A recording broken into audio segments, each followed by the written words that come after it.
I'm Megan with the I Believe podcast, and today we have an amazing guest. We have Dr. Jason Frishman here, and Jason, we are so excited to have you. Welcome. Thank you so much. You and I have been talking or emailing for a little while. I've been really looking forward to this conversation. Me too. So tell us a little bit about your background. Sure. Well, I've been part of a nonprofit private practice here in Burlington, Vermont for about 17 years. So as a psychologist, I see mostly I used to joke and say it's a boys to men practice, which dates me a little bit, but we'll see if your listeners get that joke. But anyway, so I've been working and really passionate about men's issues, men's health, men's mental health, and the combination or the connection between mental health and physical health. And about 6 years ago, in addition to my practice, I started a men's coaching program called JourneyMen that's specifically for fathers. And, with that coaching practice, we're building a community of dads who kind of care, who really want to build stronger connections between them and their kids, their partners, themselves, and their communities. I love that. So tell us a little bit about how you approach that, because I'm sure that's pretty hard to crack that code. Sure. The hardest piece is really getting dads to raise their hand and seek this out or join that. The myth or the meme that, men are really hard to engage in this sort of wellness, growth, and development, I try to not believe it. But there's a part that's really true. And so engaging guys tends to be a challenge. However, once they're involved, it's really powerful. Guys, I've had guys who have gone through the program multiple times who are, one man who told me, I joined specifically so I'd have a better relationship with my teenage daughter. And now I do. And I'm more in love with my wife than I ever have been before. And so it's a really powerful experience. And really what we're doing is we're looking to help guys really identify and understand the guiding sort of stories in our culture that have been models for our masculinity, for our fatherhood, for our manhood, right? How do we do this?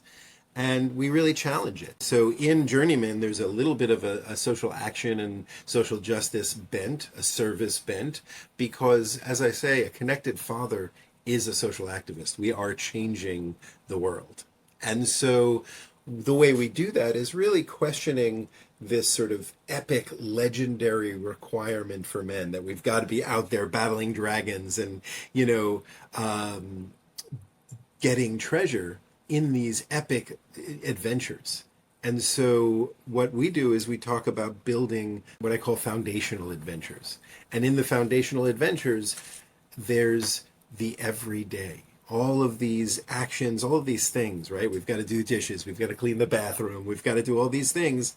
And if we're imbuing and we're seeing how to have our own values and our meaning making expressed in these everyday sort of mundane actions, then every day is an adventure that brings along treasure and excitement and risk. And the biggest lesson is, even when we're in the muck, when we're struggling, whether it's physically, whether it's emotionally, relationally, in that is where we get to live our values, build meaning, and actually find the rewards and treasures that we're looking for in our everyday. That is an amazing way to put that. I love that, and it's so true. So for Journeyman, is that a virtual thing? Can you do it anywhere, or does it have to be local? Oh, it is absolutely, it's all virtual. My practice, my psychology practice is based in Vermont, and even that actually is all virtual. We're all telehealth right now. But the Journeyman program, what's wonderful is I have guys from all over the country, actually from 2 other countries. I'm now international, which is lovely. And we have a membership program where guys who join based on their schedules and hours, they're put into a small group, and that small group meets virtually every 2 weeks. In addition, there is we have a curriculum, so every month there's a theme. So once a month I put on, or I invite a guest to put on a workshop based on the theme. And those themes are run through our small group, sessions. And then every guy is invited to both a private text thread and a group. There's a private text thread for their small groups and then one for the entire community where the conversations can continue. I like to say that I am privy to in-depth, meaningful conversations over text that most people don't get to see men doing anywhere. And it's a beautiful experience. Absolutely. I'm sure that's a great way to bond with each other. And I'm sure you do just create like a brotherhood. Absolutely. It's interesting. I'm actually looking for a different word than brotherhood, but that's really it. It is the idea that we as men are looking for connections. And we've been taught for generations that we don't need it. We're okay. We don't, a lot of JourneyMen was built after I had an experience back when I was in an office doing therapy where I had a man spent the first 15 minutes of his session telling me about this great weekend he had with his buddies in the woods, doing all the things that, guys might do out in the woods, camping. And then he got quiet and his face fell. And he said, if my wife left me, though, I'd have nobody to tell. And number one, in and of itself, that's heartbreaking. And number two, quite literally on the other side of my office door, and I know because he's been a client forever and he's always early, so quite literally sitting on the other side of my door was another man that if I could open the door and say, you two talk, they'd actually have less need for the therapeutic experience with me because they've connected. And that's another reason why I went to like a coaching online model, because I can now do that. I can now metaphorically open the door and say, you two should talk. And that's happened. One male of my group put out, a request for support. Another guy who they had never met wrote back and said, I had that same thing happen in my house. Here's my phone number. And they had a wonderful 2-hour conversation and have stayed in touch since. And so, I think what happens is that when we're going through life, when we're going through the daily struggles, sure, significant clinical issues, a therapist is wonderful. But in my career, I've been doing this for over 25 years. The vast majority of men that I have seen, they're in my office doing therapy, having powerful sessions, and then the moment they walk out, they're back into a community and a culture that doesn't support the kind of growth they're looking to do, that they need to do, that we all need. And so, barring significant mental health issues, significant clinical issues, the coaching model that I'm providing is about building community and a brotherhood, like you said, and that is what helps their health, their mental health, their physical health, the idea of having a supportive and accountable group of men who are on similar journeys, and yet we're not best friends. We're showing up for one another. It's not the buddies that, maybe these guys will become friends in a different way and go out and spend that time in the woods together, and that'd be lovely. But they're not just your friends. These are your other journeymen who will hold your feet to the fire, who will really remind you to do the thing you said you're going to do. I have found that's been incredibly invaluable for these men and growth producing for the work they do. Absolutely. And I think JourneyMen is the perfect name because they are on that journey together. So I think you came up with the perfect name. Thank you. I'm at my core, in my training and in my own sort of life's perspective, I'm a narrative therapist. So I trained in something called narrative therapy. And that, without getting all into that, part of that is the language we use, the stories that we use, that builds and supports and creates the reality we live in. So language is really important. I'm touched that you said that about JourneyMen. There's a lot of wordplay in that title. JourneyMen is, like, for example, like you said, they're all on that same journey. They're all on a fatherhood journey. But the vast majority of men's programs uses something called the hero's journey as a model. And the hero's journey, if you don't know, you'll recognize because it's part of, almost every Pixar movie, Star Wars movies, Lord of the Rings. It's the hero goes off and climbs the mountain and battles a dragon and comes back with the treasure and saves the universe, right? That story is everywhere. and people use it. And in the research that I've done, I have seen that it's actually problematic and I think almost damaging to men and boys. Because if we're not epic, if we're not battling dragons, if we're not legendary, who are we? And so I've had men in my office say, I'm just an everyday schlub. I'm not epic. I'm not this. And so part of what JourneyMen did, or what the curriculum that I've built with JourneyMen is about saying that's not the only way to adventure, right? When the hero's off battling dragons, first of all, how did the hero get that way? There's a foundation, right? They learned skills and values and things were passed down and all of that. So that foundational adventure has been missing in our culture. And so everyone, but particularly in my work, boys and men, aren't being given these foundational elements. And so we step it back and we say, before we go battling dragons, let's introduce your own imps, the little stuff that messes things up inside. And how do we create everyday daily journeys? And so I'm very explicit. Your big adventure, your big journey is being a dad and a man with your family, not with us. With us, you get to step in. I call it a virtual inn. We have gatherings in our virtual inn.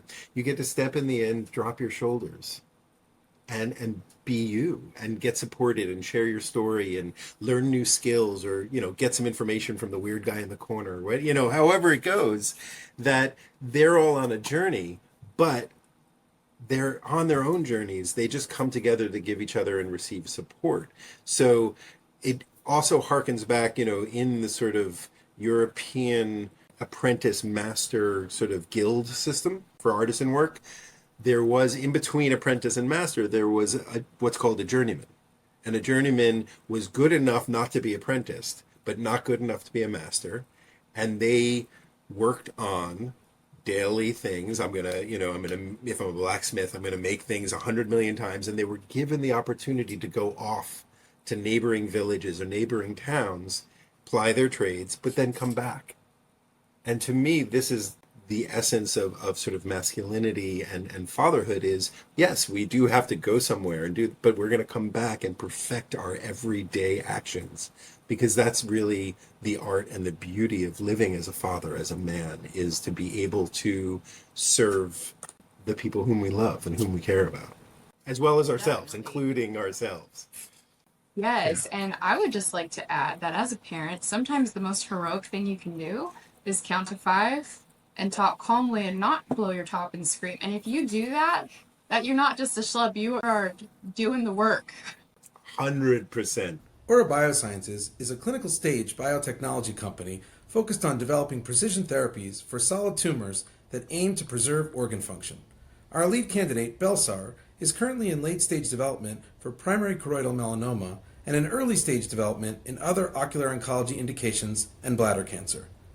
Our mission is to grow as an innovative global oncology company that positively transforms the lives of patients. For more information, please visit us at aurabiosciences.com. You say count to 5. My favorite story, I was actually just telling someone recently, the whole parenting thing of counting, I'm going to count to 3, right? And my favorite answer, because I had a client once ask me, well, what happens if you count to 3 and they don't do what you need them to do? I said, best answer, right? You say, I'm going to count to 3, and they go, so what? I'm not going to do it. What are you going to do? Well, after I count to 3, I'm going to take a breath, and I'll probably count to 3 again and hope you make a better choice. And that's it, right? Like, we're going to keep doing that, because that's the kind of thing, like, as a parent in general, but as a father, we don't have to parent through dominance and control and power. As a man, we do not need to live in a time of dominance and power and control. That's certainly not gotten us anywhere. From our families all the way up to our national stuff, which we don't necessarily have to fully get into right now. But as men, we have a real opportunity and responsibility to work as partners.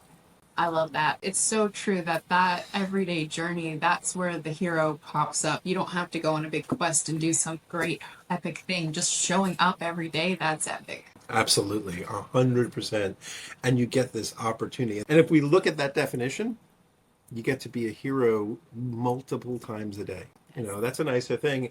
And it's challenging. I mean, that's the thing is it's hard. It's hard to show up like that. It's hard, if you've got health issues, if you've got overwhelming stressors in life, it's really hard to then take care of the little things. And yet, if we flip that and say, let's focus on the little things, the big stuff, it doesn't fall into place. It doesn't just get better, but you're more prepared for it, right? And so I say, like, if we lean into these foundational adventures, we have a stronger place to stand when things get hard because our foundation is solid. Yeah, that's so important. It's wonderful and it's beautiful to watch, especially, I've been doing this for a few years now and I've had guys who've been with me for a long time. I've had the honor, really, to like watch guys utilize the language and the terminology and the stories from JourneyMen and then build it into their everyday lives, right? And then like truly go through life's challenges in a way that helps them say, you know what, foundationally, I'm going to be all right. Even if they're worried about health stuff or financial stuff or, relational stuff or those kinds of things. Really powerful experiences that I was able to witness is one of the guys in my program a few years back went through a divorce. And what he said to me was using the sort of skills and strategies and just support from JourneyMen, he came through that divorce and he and his ex-partner are co-parenting in a way that like, it made me cry hearing about it. It was beautiful. And he was like, that never would have happened. Right. And it's just from these little everyday like awarenesses and understanding that our values, this is something I like to talk a lot about, is that our own values, when we make them actionable and specific, almost visible, then we can live them in our everyday, and they are both the directions that we have to go, right? If I know my values, I'm not going to go in, a different way. I'm going to try to follow my values. So they give me the direction with which to act, but they're also the treasure because when I act within them, it feels good, right? So how cool would that be is that if I know the things that are most important to me, I both am given suggestions about direction and right then and there I'm rewarded with that sort of love and good feeling that happens even when we're in the midst of catastrophe, calamity, chaos. So you mentioned before about when you have something like a medical diagnosis or some kind of stressor, it makes things a lot harder. A lot of our community is struggling with medical issues. Can you speak to that at all? Like, how would you recommend people start with finding a group like yours, or how could it help them, or anything that you feel fits in that?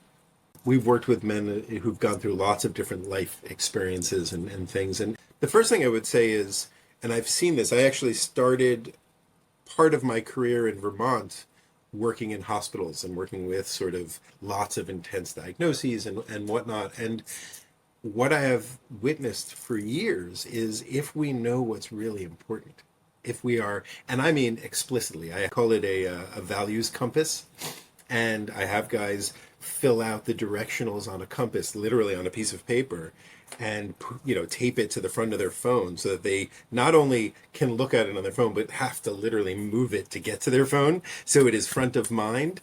When you're aware of your values, and I don't mean the sort of vague, ethereal, general values that we often have, like, oh, I care about the environment.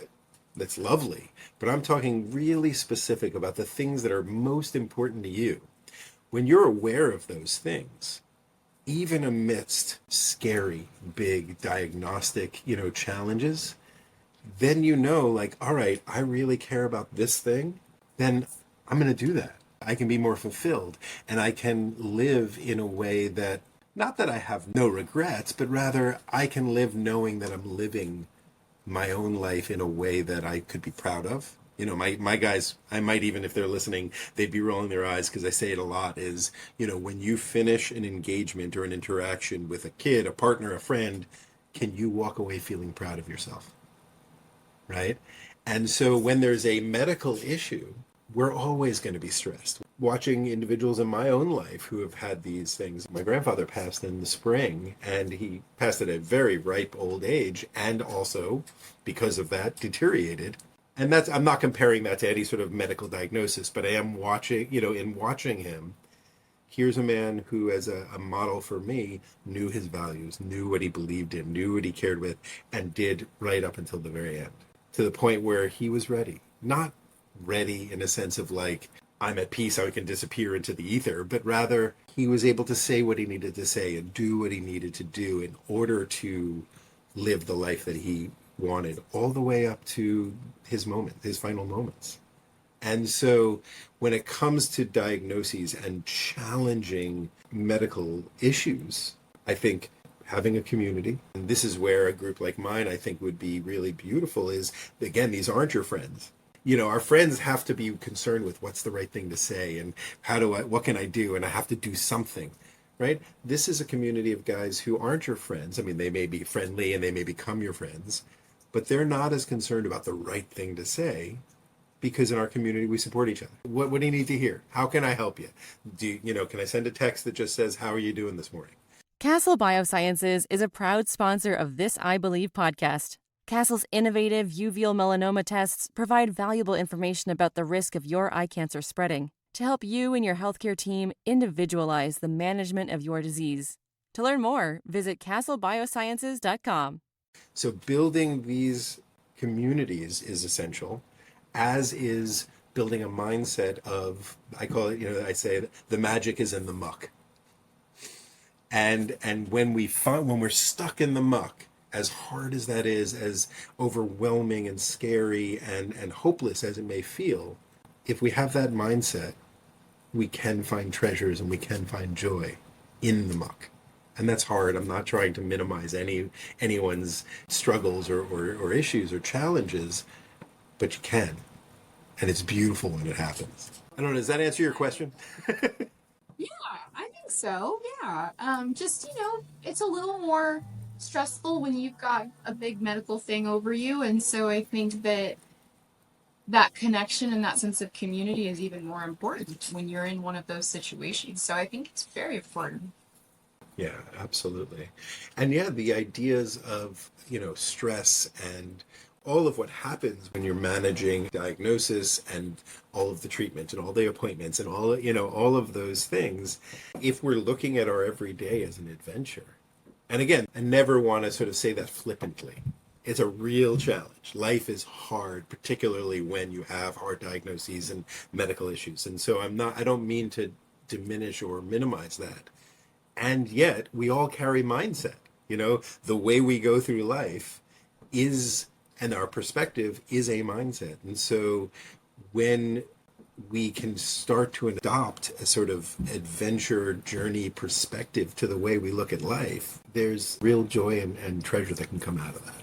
And it might not be the epic quest that you had hoped to be on, but it is the one you find yourself on. So, yeah, at least if you have the right mindset, you can look for that magic in the muck, which I love that term. I think that's perfect. Because you are in the muck. It's mucky and it's icky. And there can still be great things, and, you can get past it and inspire other people around you, and you can come out on the other side of that quest. So I'll stick with the theme and be the hero and come back and be like, I did it. I kicked cancer's butt. I'm over it.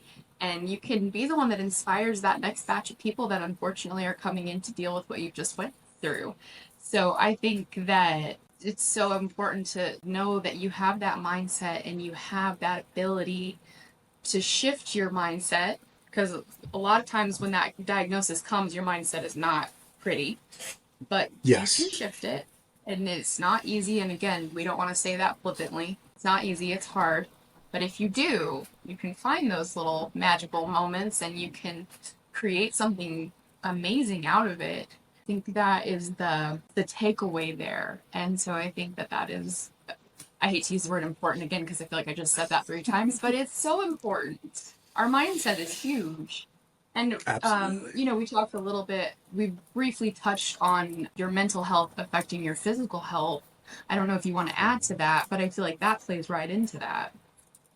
Oh, more and more we're learning how that is not just a, a flippant, we're using that word a lot, but it's not just a flip saying, right? The mind body connection. We're learning more and more how that is so very true. I had a mentor once years and years ago say that the worst thing that the medical world did was cut the head off the body.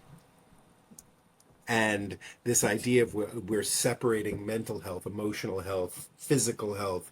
My favorite example, and I don't know the exact details, so I can't give a study on it, but they have found nervous cells, brain cells in our gut that respond to anxiety and depression and brain chemicals. I'm blanking for words right now. So when we say we have butterflies in our stomach, that's real, like physiologically real. And so the way that our stress and our mindset and the way that we look at and engage in the world impacting our physical health, it is very real. And so, I don't think you can think yourself well. You can't like meditate and have a big cut in your arm disappear, right? Like we're not looking at the force or magic, but certainly I have seen, often, I've seen it a lot, where working on our nervous system, whether it's through cortisol, adrenal relaxation methods, things like that, by doing that, our immune system gets better. Our ability to withstand and withhold stress can increase. All of these things that can only do well. It can only do better for us if we're practicing these things. And yeah, I would start to repeat myself because I do feel very strongly about that. The way we take care of our bodies impacts our minds and vice versa. I agree. And I think that when you talk about mental health, there is a physical component of mental health. Like you mentioned, you have the serotonin and all of that stuff that, affects your physical being is mental health. Absolutely. So there is much more physical to it. It always is crazy to me how medical professionals will tell you, oh, stress is bad for your body, but then they won't say, but happiness is good for your body. And how can it go one way and not the other? Yes. It's not even as much happiness as it is contentment, or again, going back to a mindful mindset, right? Happiness comes and goes, right? Like something good happened. I'm happy. I'm done with it. I'm not. Like it varies so dramatically. And yet, again, if we go back to magic is in the muck, well, when you're in the muck, you're not going to be happy. That's not the goal. You can be stressed, you can be challenged, you can be upset, you can be scared, but you also can be content. You can know where you're at. You can be grounded. You can be foundationally like solid. And that isn't necessarily happiness, but it is strong mental health that will help you get through. Does that make sense? Yes, and I love that. I think that's such a good way to look at it. And I'm going to use the word again. It's important. It's so important. As we're talking, I'm thinking about family members that have gone through challenging diagnoses and real physical health journeys. And without question, every one of them who managed to imbue this sort of mindset, and it's not just positivity. I'm not at all saying like, well, let's just think positive and we'll do better, right? It's not about that. But this mindset of, life is a journey and I'm on it. Right? And all that comes with. My family members that I'm thinking about would not have used that language, but when they have that mindset, they had a good physical health journey. It was hard, it was scary, it was painful, it was, all of those things. And yet, I'll never forget it. I had an aunt, and, when we talked on the Zoom, her eyes lit up. Right? And she was happy to be connected. This is what we said earlier in the conversation, but the level of connection, I believe, is incredibly healing. And, men in this culture are more and more isolated. The idea of loneliness and disconnection is incredibly harmful. And so while we build connections, that is for all of us, for anyone for anyone, period, particularly for anyone going through, physical health, challenging diagnostics, connections are going to be healing. They're helpful in healing. Absolutely, I completely agree. And you know, surround yourself with those people that are a positive influence because you know how you feel after you've been with people. There are those Yeah. people that you feel uplifted and your cup is running over and you just feel better. And then there are people that you leave and you're like, oh man, I have a headache. So make sure Yeah. that you're choosing those right people. Absolutely. And to add to that, this is actually part of the curriculum and the model that I use is we have agency. We can, I often say we can write our own story. And so, as you're saying, surround yourself by those people you feel good with. That's a challenge. That's hard, right? Like if Uncle Joey comes by and you're like, I don't really feel good when he's here and I don't want to have to tell Uncle Joey not to visit. Maybe right now you should or could or might or get someone to help. Like maybe another family member can be a part of I need to be in a space where I can maintain my own contentment and self-awareness. And again, I'm hesitant to say positivity because that can get a little overused, but to be in my space, my healthful space, right? I really like what you said. I'm going to surround myself by people who support that. And with agency, with authorship, I get to choose who the other characters in my plot line are. And sometimes you might not get to positivity, but you might just keep from spiraling into negativity, and that's okay. That's, just as good, I think, sometimes. Yeah. And I mean, let's go even further is sometimes we spiral into negativity. So when we do, that's when our connections can be so helpful. That's when having that values compass can be available, right? Having all these strategies and these self-awarenesses, right? It's okay. Like you've spiraled. Okay. Let's see what happens there. Wake up in the morning and have a cup of green tea and move forward. Let's see what happens. Yeah, and your epic quest for that day can just be pulling yourself back up out of the muck and back to your foundation. And that's an epic quest Exactly. sometimes too. Sometimes just getting out of bed is an epic quest. What are the basic tasks in your life? And yours is different than mine, and mine is different than, someone else's. And so it might be, today I'm going to get out of bed and eat. And if that's the case, then celebrate it. That's the other part is all great adventures begin and end around a table. If we think about some of the greatest movies, they're often, started being plotted at a table and finished with like some celebratory feast. Well, you know what? If you're having medical issues and eating is fraught, well, then yeah, it might be just actually having something to eat is worth celebrating. And that's beautiful. Let's do it. Absolutely. This is where through narrative and sort of some of this journeyman work is becoming increasingly aware of the impact that dominant stories have on us. If we look at what are the prevailing stories for, for me, like I said, I work with men and fathers for what it is to be a man or what it is to be a father. And some of those are lovely. I'm certainly not like, insulting or putting down all of masculinity at all. I think I think men are awesome. But if we look at what are the guiding narratives and stories about, whether it's men, whether it's parenting, whether it's people with a diagnosis, right? Like what are the stories and expectations? If we're aware of those things, we can choose to stand against them or we can choose to step in a different direction. And so most of us, when it comes to these overarching dominant stories, they're sort of like a whisper of culture in the back of your head at all times. And if we're unaware of them, we just follow, and not in a bad way. I mean, that's kind of what humans do. We organize our lives through stories and narratives. But if we're not aware of them, then who's driving the bus, right? Like, I'm mixing metaphors here, but I think that it's really powerful to be increasingly aware of the stories that impact you so that you can drive the bus. That totally makes sense to me. As soon as you're aware of things, then you can start to understand it, and then you can start to take control and change. And so that tracks, Yeah. in my opinion. Absolutely. And the added thing, which I have found really powerful, is when you're aware of dominant stories and you become aware of them, you also start to become aware of other stories that have been pushed aside.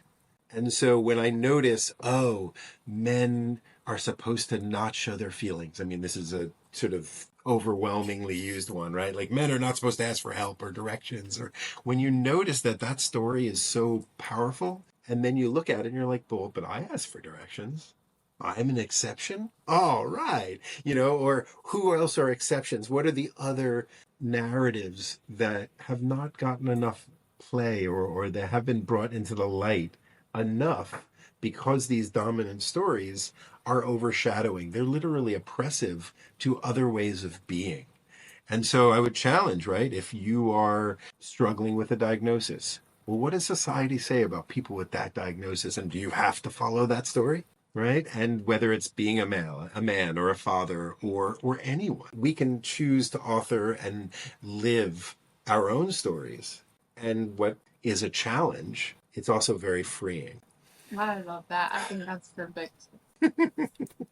I would just encourage, if anyone who's listening to this and they want to learn more or see more, please, I would encourage them to get in touch.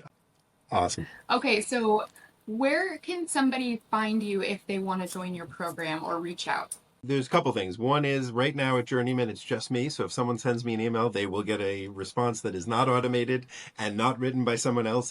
They'll hear from me. And so my email is jason@nourishedconnections.com. If people want to learn a little more about the work I'm doing, it is www.journeymenfoundation.com. And I would say I'm on socials that people can learn a little more about my life and the way I engage and talk with people. So I'll send you the links, but I am on Facebook, LinkedIn, and Instagram. Those are the three that I'm most frequently on. And what I would say is truly feel free to anyone who's listening, if you have questions about these concepts or whatnot, it's obviously something I like to talk about. So reach out. There's no pressure or high sales to join my program. I just want to share this information because I think there's a unique and powerful, different way to look at sort of men and going through everyday life as an adventure that I think would help most people. And so the last thing I would say is, but if people are interested in the fathering program, the last link I would give is connectedfathers.net, and that's a direct link to the program that I run. Fantastic. Well, we will link all of those in the show notes, and I think that is pretty epic of you to be here sharing this information with us. So I hope that everyone else watching has an epic day on whatever quest you're on, because I know we are all on a quest. It's all different, but it's all a quest. So we just want to say thank you for tuning in and watching, and I hope that you find some magic in your muck today. Thank you so much, Dr. Frishman, for being here with us. Thank you for all that wonderful information. And to everyone watching, thank you for tuning in or listening. We are on YouTube. Please subscribe there. You can also find the audio version on Apple Podcasts, Spotify, and anywhere else you get a podcast. Please follow us in all of those places. We really do appreciate it, and it really does help.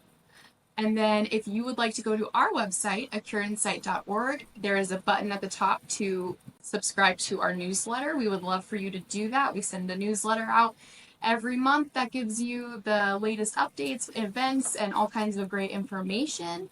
Please join us Tuesday nights. We have a Tuesday night Zoom meeting that can connect you with other Ohmies, and it's a great sense of community, which if you listen to this podcast, you know we appreciate some community.